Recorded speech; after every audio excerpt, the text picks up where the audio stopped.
भाजपा नेता विधायक और आशीष शेलार ने सरकार की आलोचना की। भाजपा नेता आशीष शेलार ने कहा कि ठाकरे सरकार ने पाबंदियों का नया धंधा शुरू किया है। कई हिस्सों में ढील दी गई है, जहां घाटा है वहां पाबंदियां सख्त है। दूसरी ओर मराठी कलाकार, नाटक कलाकार, मराठी लोक कलाकार वे बातचीत नहीं कर सकते, योगदान नहीं दे सकते, इसलिए उन पर पाबंदियां लगाई गई है।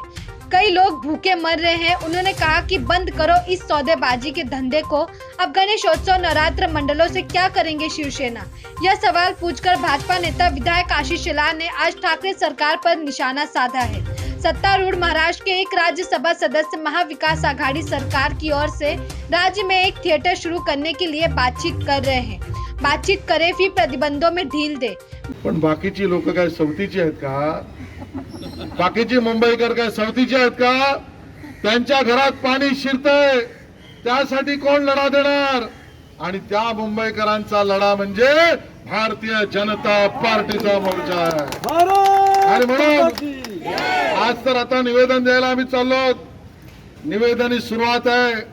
मी पोलीस बांधवांना आणि महानगरपालिकेच्या अधिकाऱ्यांना विनंती करणार आहे, या कोरोनाचे नियम पाळून तुम्हालाही त्रास देऊ नये हीच आमची इच्छा आहे। पण आज हे जर तुमच्यासाठी सुद्धा आम्ही लढलो नाही तर परिस्थिती अजून गंभीर होईल। आणि म्हणून आजच्या या यशस्वी मोर्चामध्ये सहभागी झालेल्या सर्व कार्यकर्त्यांचं मी अभिनंदन करतो। आणि येणाऱ्या काळामध्ये हा जो मेसेज आहे, हा ज्या मागण्या आहेत, या वांद्रे पश्चिम विधानसभेच्या संपूर्ण गावठाण, कोळीवाडा, इमारती, चाळी या सगळ्या भागात तुम्हाला पोहोचवायच्या आहेत, सगळ्या भागात। आणि ते काम आपण सगळ्यांनी करावं। आपण शिस्तबद्ध पद्धतीने इथे आलो, त्याच शिस्तीने आपलं निवेदन देऊन आपण हा मोर्चा संपवू।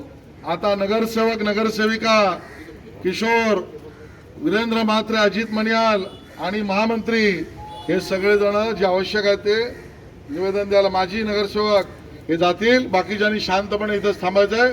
पाऊस आला तरी थांबायचं आहे, नाहीतरी तुमच्या घरात पाणी सोडलेलंच आहे। त्यामुळे चिंता करायची नाही, घोषणा ते तिथे थांबायचं आहे। आम्ही निवेदन देऊन येऊ आणि मग आपण या मोर्चाची सांगता करू। धन्यवाद। जय हिंद, जय महाराष्ट्र। विधायक और आशीष शेलार ने शिवसेना के राज्यसभा सदस्य जवाया के नाम पर इन धंधों को बंद करने की चेतावनी दी है, नहीं तो आंदोलन करने की घोषणा की है। विधायक और आशीष शेलार ने बांद्रा में पत्रकारों से बात करते हुए कहा कि जन्माष्टमी के दिन भी क्या हुआ था, नोटिस क्या था, गिरफ्तारी क्या थी, बल प्रयोग क्या था, गिरफ्तारी क्या थी, महाराष्ट्र और मुंबई में क्या हुआ, मानो कोई सरकार की व्यवस्था चल रही हो या नहीं पता नहीं।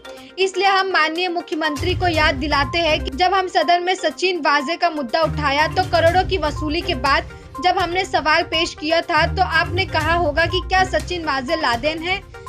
तो आज हम आपके लिए एक सवाल पूछना चाहते हैं कि आखिर ये गोविंदा लादेन है क्या? हम आपसे यह सवाल इसलिए पूछ रहे हैं क्योंकि जिस तरह से बल प्रयोग, गिरफ्तारी, नजरबंदी, नोटिस देकर मामले दर्ज किए जाते हैं, यह दुर्भाग्यपूर्ण तस्वीर है कि महाराष्ट्र विकास आघाड़ी सरकार, ठाकरे सरकार ने पिछले 2.5 साल में सारे रिकॉर्ड तोड़ दिए हैं। माननीय मुख्यमंत्री जी कह रहे हैं हम त्योहारों के खिलाफ नहीं हैं, हम कोरोना के खिलाफ है। मुझे नहीं लगता कि भीड़ होनी चाहिए, तो मुंबई में रेस्टोरेंट, बार, पब में भीड़ के बारे में क्या? आज हमें केंद्र की ओर से एक पत्र दिखाया जा रहा है और इसलिए अगर आप केंद्र के कागज पर राजनीति करने जा रहे हैं तो केंद्र ने आपको टेस्ट बढ़ाने के लिए कहा था, इसे क्यों नहीं बढ़ाए? मरने वालों का आंकड़ा मत छिपाओ, तुमने क्या किया? केंद्र ने कहा था कि पूरे राज्य में समान अनुपात में वैक्सीन दे, फिर ज्यादातर टीके जालना में क्यों गए? ठाणे के मेयर और आपकी पार्टी की विधान परिषद के विधायकों ने कैसे कतार तोड़कर पहले ही टीका लगवा लिया? केंद्र के निर्देशानुसार स्वास्थ्य कर्मियों का टीकाकरण पूरा करे, अभी तक नहीं किया गया। केवल चयनात्मक राजनीति न करे। 2019 तक शिवसेना का नारा था सरकार के बाद पहला मंदिर, जबकि 2021 में शिवसेना का नारा बदलकर मंदिर के बाद पहला, सरकार पहले और फिर मंदिर। यह बात विधायक और आशीष शेलार ने कही कल के मुख्यमंत्री के आधार पर। और शेलार ने कहा कि मुख्यमंत्री को स्वतंत्रता आंदोलन के बारे में बात भी नहीं करनी चाहिए। 75 वर्ष यह भारतीय स्वतंत्रता का अमृत उत्सव है। यह भारतीय स्वतंत्रता का अमृत उत्सव है। और उन्होंने इस पर ऐसा व्यंग्यात्मक बयान दिया। भाजपा कोरोना के प्रसार को रोकने में सरकार की भूमिका के पक्ष में है, लेकिन हम प्रतिबंधों पर बातचीत के चयनात्मक कार्य में सही नहीं है। हम इसके खिलाफ है। हमारी भूमिका स्पष्ट है। हम नियम कायदों का पालन करते हुए मंदिर खोले, ध्यान रखें कि घटना न बढ़े। आइए हम गणेशोत्सव का इसके नियमों का पालन करते हुए मनाएं। हिंदू त्योहारों पर हमला बंद करो। एक खास वर्ग के वोट मिलने के बाद से शिवसेना ने पिछले 3-4 साल से यह काम शुरू किया है। इसकी शुरुआत बेहरामपाड़ा से हुई थी। इस बेहरामपाड़ा में शिवसेना पार्षद चुन लिया गया है और जब यह देखा गया कि सर्वे में एक खास वर्ग के वोट मिल रहे हैं तो शिवसेना ने खास वर्ग को पीछे करना शुरू कर दिया है। लालबाग, पराल और महाराष्ट्र के लोगों की उपेक्षा की गई है। उन्होंने यह भी स्पष्ट किया कि हम आम जनता के लाभ के लिए अपनी आवाज उठाना जारी रखेंगे। भारत माता की, भारतीय जनता पार्टीचा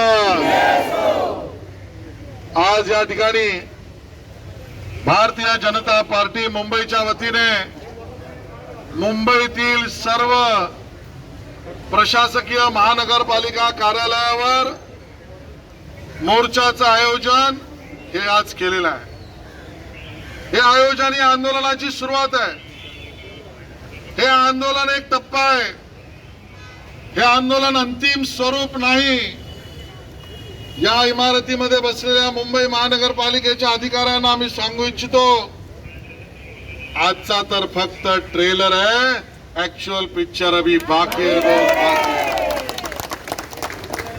घराबाहेर पडण्याची हिंमत नाही, जनतेला भेटण्याची हिंमत नाही, लोकांचे प्रश्न समजण्याची ताकद नाही आणि मग मुंबईकर जनता जणू काही या कठीण प्रसंगात एका अर्थाने रस्त्यावर त्यांचं वालीच कोणी नाही अशा पद्धतीचं चित्र झालं आहे। आजचं आंदोलन तुम्हाला तुम्ही सांगितलेल्या गोष्टी आठवण करून देणारं आंदोलन आहे। तुम्ही मोठमोठाली होर्डिंग लावली होतीत ना, करून दाखवलं, करून दाखवलं। आम्ही पण म्हणतोय काय करून दाखवलं, काय करून दाखवलं। तुम्ही करून दाखवलं। तुम्ही म्हणाला होतात 500 फुटापर्यंतच्या घरांना, ज्यांची 500 फुटापर्यंतची घरं आहेत, हे आमचे पोलीस बांधव सुद्धा इथे आहेत। जे कॉलनीमध्ये क्वार्टर्स मध्ये राहत नसतील, स्वतःच्या व्यक्तिगत घरात राहत असतील, छोटी घरं असतील, त्यांना सुद्धा महापालिकेने म्हटलं आम्ही 0 रुपये म्हणजे बिलकुल त्यांना प्रॉपर्टी टॅक्स मध्ये, मालमत्ता करामध्ये आम्ही सूट नाही, माफी देणार आहोत। वहीं उन्होंने संजय राउत पर अपनी प्रतिक्रिया देते हुए कहा कि सांसद संजय राउत को आंतरिक खतरा है। संजय राउत की सुरक्षा बढ़ा दी गई है। वे नेता है, वे संपादक है, वे हमेशा आगे की बातें करते हुए नजर आते हैं। इसलिए यह भी देखा जाता है कि पार्टी कौन चला रहा है, ज्यादातर उनकी वजह से। अगर बाहर से नहीं यह पूछे जाने पर कि क्या आंतरिक खतरों के कारण उनकी सुरक्षा बढ़ा दी गई है।